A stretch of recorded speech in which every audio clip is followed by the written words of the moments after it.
내가 너희에게 명령하는 이 모든 말을 너희는 지켜 행하고 그것에 가감하지 말지니라.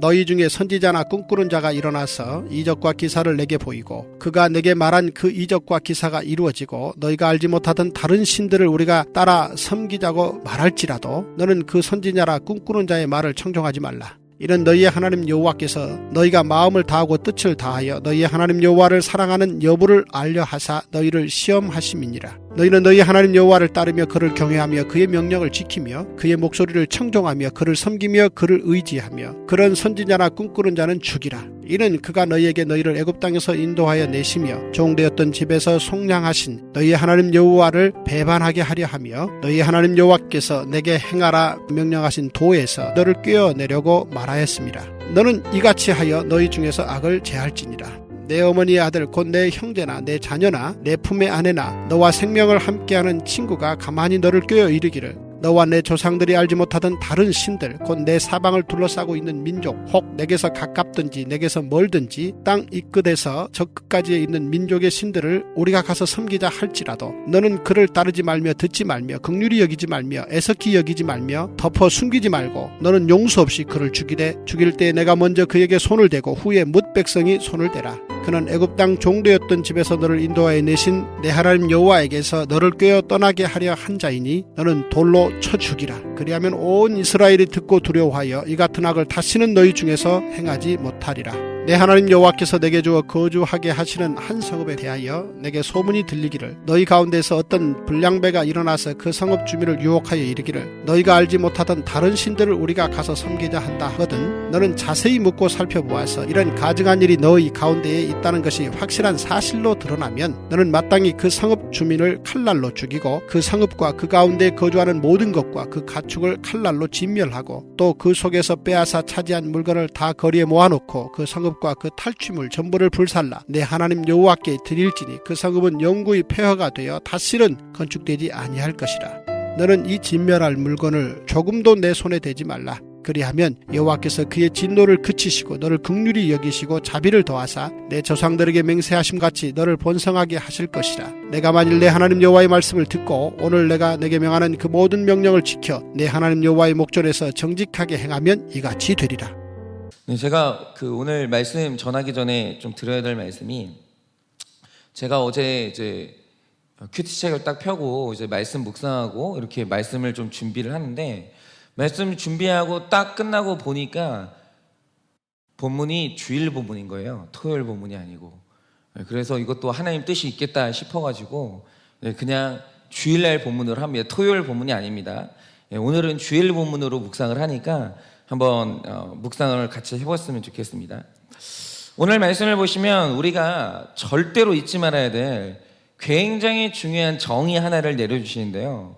오늘 말씀을 들으시고 이 정의, 오늘 하나님께서 내려주시는 또 하나의 정의를 평생에 잊지 않으셨으면 좋겠습니다. 그게 뭐냐면 여러분 오늘 말씀을 보시면 거짓 선지자에 대한 말씀이 나오고요. 이 거짓 선지자의 존재라는 것은 우리가 생각하는 것보다 훨씬 더 오래된 역사를 가지고 있다는 것을 알게 돼요. 이 거짓 선지자. 그러면 이 거짓 선지자의 시작을 어디에서부터 봐야 되느냐라고 할 때 에덴 동산에 거짓 선지자가 있었습니까? 없었습니까? 있었습니다. 에덴 동산에 뱀이라는 거짓 선지자가 있었습니다. 그리고 신구약 성경 내내 거짓 선지자가 등장을 하는데 그러다가 말세를 기록한 요한계시록에 보면 이 거짓 선지자는 그리스도와 완전히 똑같은 모습으로 진화가 돼요. 그 구세주의 모습을 하고 온다라는 거죠. 그리고 그는 적그리스도로 나타난다라고 그렇게 이야기를 합니다. 그러니까 우리가 절대로 잊지 말아야 될 게 뭐냐면 이 거짓 선지자는 역사의 시작부터 끝나는 날까지 절대로 사라지지 않아요. 그러니까 나는 신앙생활하는 내내 거짓 선지자를 만난다고 보시면 돼요. 그래서 이 거짓 선지자가 뭔지를 분별하는 건 정말 우리 구원과 우리 자녀의 구원과 직결되는 문제입니다. 그러면 이 거짓 선지자를 분별하기 위해서는 거짓 선지자가 뭐냐라는 걸 알아야 되지 않습니까? 여러분 거짓 선지자는 뭡니까? 여러분 많은 사람들이 거짓 선지자의 이 개념에 대해서 오해하는 게 뭐냐면 어떤 사람이 기도를 해요. 기도를 해주는데 기도하는 족족 응답돼요. 나를 위해서 기도해주는 족족 나를 알아맞혀요. 저는 그런 분들 많이 봤습니다. 정말 기도를 하는데 마치 저를 알고 있다는 듯이 저에 대해서 말하는 분 저는 실제로 만나봤어요. 그리고 예언을 하잖아요. 이렇게 될 거예요. 저렇게 될 거예요. 실제로 지금도 우리나라에 활동하고 있는 기독교 예언가들이 많은데 저는 그들이 다 비성경적이라고 생각하지 않습니다. 분명히 성경에 예언의 은사가 있어요. 그러니까 예언을 하면 다 맞고 꿈을 해석하면 다 맞는다. 그런데 이렇게 맞추면 이적과 기사가 일어나면 참 선지자고 예언이나 꿈 해석이 맞지 않으면 거짓 선지자다. 이렇게 참 선지자, 거짓 선지자를 분별하는 경우가 많아요. 그런데 오늘 신명기서에서 말씀해 주시는 충격적인 예언이 뭡니까? 거짓 선지자가 이적과 기사, 즉 병 낫기를 위해서 기도하는데 거짓 선지자가 병 낫게 할 수 있다라는 거예요. 그리고 거짓 선지자가 조언을 해주잖아요. 그 말대로 하면 정말 문제가 해결된다라는 거예요. 여러분, 거짓 선지자가 미래를 맞출 수 있다라고 합니다. 즉 오늘 신명기에서 경계시키는 거짓 선지자는 능력이 없는 사람이 아니라 능력이 있는 사람이에요. 그렇죠. 아니 예언하는 족족 틀리고 아니 병 낫기를 위해서 기도하는데 족족 병이 안 낫는데 누가 그런 사람한테 미혹이 됩니까? 미혹이 안 되죠. 그런데 오늘 신명기가 말하는 거짓 선지자는 능력이 있는 사람이에요. 그러니까 제가 진짜 깜짝 놀란 게 뭐냐면 제가 이제 어느 프로그램을 보는데 이랬다는 거예요. 무당이 전단지를 이제 딱 붙여놨는데 전단지 밑에다가 써놓은 구절이 뭔지 아십니까? 교회 다니는 신자 환영, 비밀 보장 이렇게 써놨어요. 이 말 뜻이 뭐냐면 여러분 무당집에 점집에 용하다는 집에 그리스도인들이 온다는 거예요. 그러면 그리스도인들이 왜 온다라고 얘기합니까? 이 사람이 말하니까 병이 나. 이 사람이 말하니까 내가 내 과거를 알아요. 이 사람 말대로 하니까 문제가 풀려요. 그러면 참 선지자라고 생각을 하는 거예요. 여러분 그렇지 않다라는 거죠. 여러분 오늘 신명기에서 말씀하시는 건 뭐냐면 능력이 있는 사람이 거짓 선지자인데 그런데 신명기가 말하는 거짓 선지자는 뭐냐면 능력이 있냐 없냐가 아니라 그 능력으로 하나님과 멀어지게 하느냐 가깝게 하느냐 이게 바로 참 선지자 거짓 선지자의 기준이라는 거예요. 여러분 거짓 선지자가 이렇게 정의가 될 때 중요한 이유가 뭡니까? 자기 삶의 목적을 바로 설정하는 게 굉장히 중요하다는 겁니다. 왜냐하면 자기 목적의 삶이 거룩이고 구원인 사람은 거짓 선지자가 아무리 이적과 기사를 행한다 할지라도 미혹될 수가 없어요. 왜냐? 내 인생을 거룩하게 해주고 내 인생에 구원을 주실 수 있는 분이 오직 참 선지자인 예수 그리스도밖에 없기 때문에 만약 그가 어떤 능력이라도 나와 하나님 사이를 멀어지게 한다면 그는 분별해내요. 분별해내죠. 그런데 문제는 뭐냐면 인생의 목적이 행복이 되고 성공이 될 때 거짓 선지자에게 가장 미혹되기 쉬운 사람이 누구냐 하면 바로 그 사람이에요. 인생의 목적이 잘못된 사람. 예를 들어서 제가 얼마 전에 요즘 교계에서 가장 활발하게 활동하고 있는 인기 개그 우먼이 있거든요. 우리가 이름만 들으면 다 아시는 분이 있어요. 근데 그분이 어느 날 하는 간증을 들은 적이 있는데 어느 날 한 후배 여가수를 만났다는 거예요. 그런데 이 여가수가 이 개그우먼이 이전부터 전도를 하려고 그렇게 애쓰던 사람이래요. 그런데 이제 아무리 전도하려고 해도 얘 가야죠 그러면서 잘 안 됐는데 어느 날 이 후배가 오더니 인사하는 게 뭐냐면 선배님 저 교회 다녀요 이러더라는 거예요. 그러니까 너무 반갑고 놀래가지고 너 어느 교회 다니냐 이렇게 물어봤더니 대답을 해줬는데 하나님의 교회라는 이단인 거예요. 그래서 너무 안타까운 마음에 너 그거 이단이라고 빠져나와야 된다고 말해주는데 도무지 듣질 않고 이미 깊이 빠져있더라는 거죠. 그래서 너 어떻게 거기를 다니게 됐니? 라고 과정을 물어보니까 진짜 무서운 게 뭔지 아세요? 사실 이 여가수가 이 당시가 인기가 시들어서 굉장히 이제 TV 출연도 어려워지고 자존감이 이제 떨어지는 연예인이었어요. 그런데 어느 날 한 교회에서 자기를 공연에 초청을 하더라는 거예요. 근데 이상하잖아요. 나는 교회 다니는 사람도 아닌데, 나는 간증을 할 간증도 없는데, 아니 왜 교회가 일반 가수인 나를 초청하지? 이 생각을 했는데, 그쪽에서 주겠다고 이제 제의하는 공연비가 너무 높으니까 기분 좋게 간 거예요. 갔는데 사실 그 교회가 이 연예인을 타겟으로 삼고 온 교인이 짠 거예요. 그런데 기가 막힌 게 어떤 작전을 짠 줄 아십니까? 거기 참석하는 전 교인이 이 연예인의 노래를 전부 외운 거예요. 가사를. 그리고 이 연예인이 노래를 부르는데 거기 있는 사람 모두가 그 노래를 함께 불러준 거예요. 외우면서, 보지도 않고 외우면서 함께 불러준 거예요. 우리에게는 당신이 탑스타라는 의미로 여기 있는 사람 전체가 다 그 연예인의 노래를 따라 부르는 거예요. 그러니까 이 사람이 감격을 한 거예요. 여기 있는 사람 전부가 자기 노래를 따라 불러주니까 안 그래도 자존감이 낮아져서 힘들어져 있었는데 너무너무 감동을 한 거예요.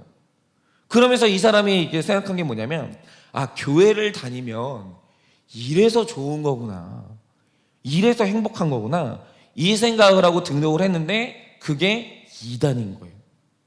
여러분 그거 아십니까? 왜 사람이 이단에 빠져요? 왜 빠지죠?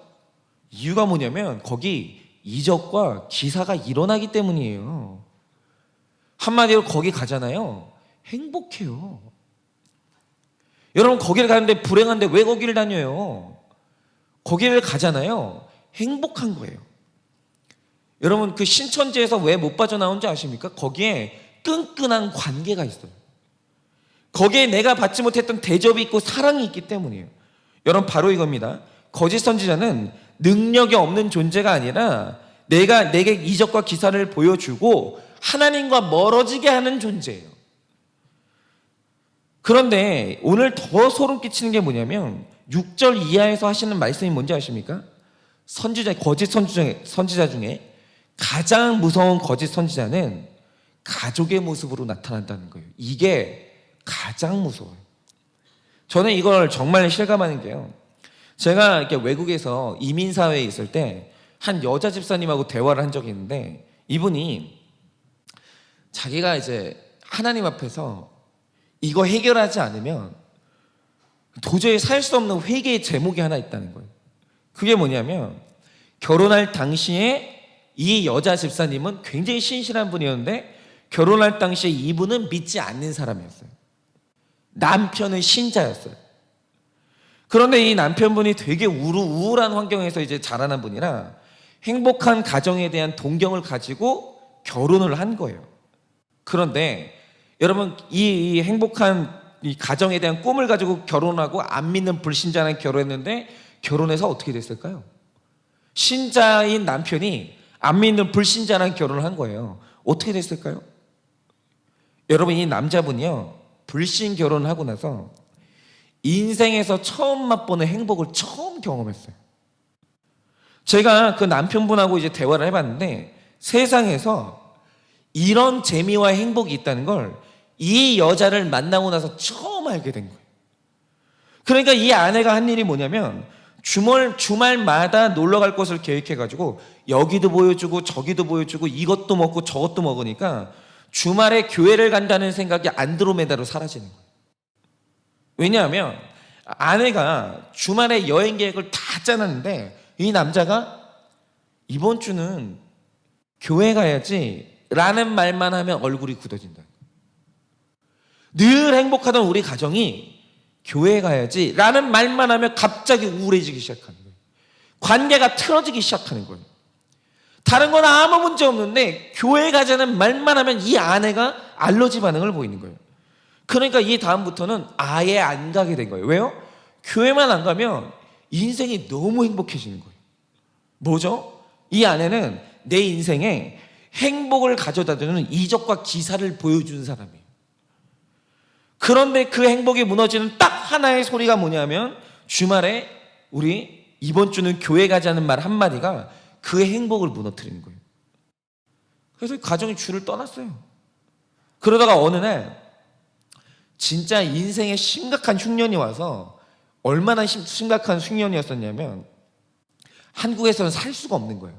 그 외국으로 도피를 하게 됐는데 도피를 해간 이민 사회에서 이 아내가 말씀이 들린 거예요. 그래가지고 이분은 이제 완전히 회심을 해서 교회를 다니게 되는데, 문제는 뭐냐? 나만 나가지고 교회를 떠난 남편이 아직도 안 돌아오는 거예요. 그러니까 예전에 우리가 누렸던 그 재미, 그 행복을 잊지 못해서 돈만 있으면 그 행복이 회복될 줄 알고 주일에도 쉬지 않고 미친 듯이 일을 한다는 거예요. 다시 회복한다. 그래서 이분은 내가 남편과 하나님을 멀어지게 한 거짓 선지자라고 하면서 남편이 돌아오는 날까지 기도하면서 울면서 기도를 끊지를 못하는 거예요. 나 때문에 남편이 교회를 떠났다고. 그렇죠. 여러분, 이 경우에 이 남자에게 거짓 선지자는 아내의 모습으로 나타난 거예요. 여러분, 이것뿐만이 아닙니다. 제가 지난 교회에서 한 자매를 만났는데 이 자매가 신앙이 있는 자매였거든요. 그런데 어릴 때 엄마가 말씀보다 위에 서서 교회에 나가는 시간도 없이 이 자매를 공부로 빙빙 돌린 거예요. 결국 이 자매가 어떻게 됐는지 아세요? 교회 안 나가고 엄마 말씀 듣고 교회도 못 나가고 공부로 빙빙 돌았어요. 어떻게 됐을까요? 변호사 됐어요. 여러분, 엄마 말씀 듣고 변호사 됐어요. 교회 안 나가고 엄마 말씀 들었더니 꿈이 이루어졌어요. 이게 무서운 거예요. 그래서 그 자매는 하나님하고 멀어졌어요. 여러분, 바로 이거죠. 사람들이 하나님과 멀어질 때 대부분 보면 그 결정적인 역할을 하는 사람이 누구냐면 내 삶의 기적과 이적을 보여주는 가족이에요. 왜냐하면 가족이 가장 영향력이 있거든요. 여러분, 가족의 모습으로 나타나는 거짓 선지자가 가장 무서워요. 그래서 각 가정마다 중심 잡는 구속사적으로 이 중심자는 한 사람이 정말 중요한데, 이게 불신 결혼하게 되면 아이들이 헷갈리는 게 뭔지 아세요? 이게 불신 결혼한 가정들마다 일어나는 일인데, 자, 주일 아침이 됐어요. 그러면 믿음 있는 엄마는 어떻게 나갈까요? 흉한 예언을 하는 거예요. 애들 교회 보내려고 엉덩이도 때리고 소리도 지르면서 피곤한 애들을 막 깨워요. 아주 무서운 선지자의 모습으로 나타나죠. 그런데 갑자기 안 믿는 아빠가 나타나더니 왜 피곤한 애들한테 소리를 지르냐고. 아니, 교회가 뭔데 아침부터 애들한테 가슴에 상처를 주냐고.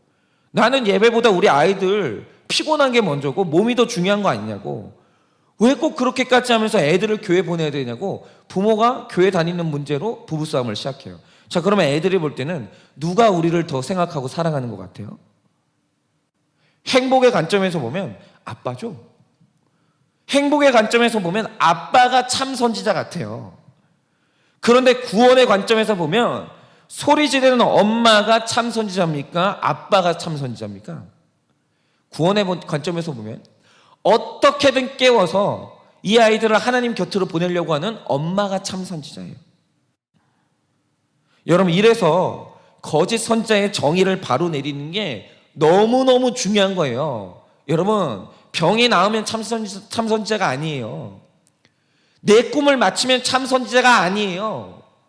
앞일을 맞추면 참 선지자가 아니고, 그 사람 말대로 하면 내가 승진하고 그 사람 말대로 하면 취업시키는 게 그게 참 선지자가 아니에요. 만약 그가 그렇게 해가지고 나와 하나님 사이가 멀어졌다, 그는 거짓 선지자예요. 아무리 엄청난 하늘의 비밀을 알아도.